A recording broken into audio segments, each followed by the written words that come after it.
Have you ever heard about the Immaculate Princess? Yes, every time she bore a child, her virginity was restored. In the twilight of Treta Yuga, King Yayati ruled like a lion, powerful, righteous, yet flawed.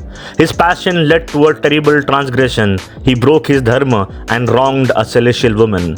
The sages responded with a curse that echoed into his bloodline. From that curse was born a girl, Madhavi. She was no ordinary princess, she was destiny's death. She would not live as a pampered queen, but as a flame to cleanse the sins of her lineage. Madhavi grew under royal care, yet her eyes held a silence too deep for youth. When sage Galav approached her father, he carried an impossible burden. 800 white horses with black ears as grew Dakshina to sage Vishwamitra. King Yayati, old and regretful, offered something more precious than wealth, his daughter. She is the key to your quest, he said. Galav hesitated, but Madhavi spoke. Let me be the gift that fulfills dharma. She was not given, she chose. Galav took Madhavi to the gates of Ayodhya. King Haryashva, noble yet childless, agreed to offer horses if he could father an heir.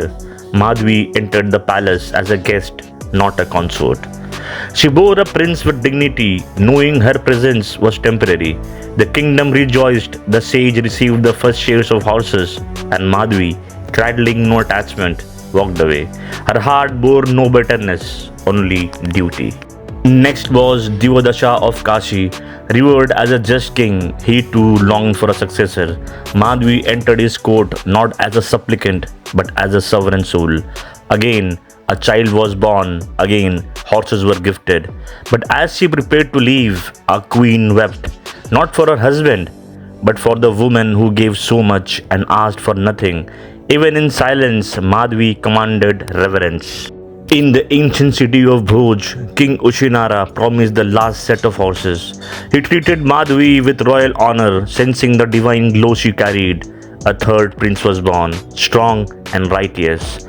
3 heirs, 3 kingdoms, 1 woman who never let grief shape her spirit. Madhavi now had the power to demand anything, but instead she asked to return to the forest. Galav returned with the horses, but sage Vishwamitra scowled. So many lives entangled for a gift of pride? He asked.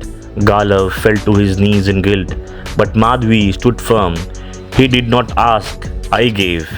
The Rishi's gaze softened. He saw in her not just sacrifice, but sovereignty.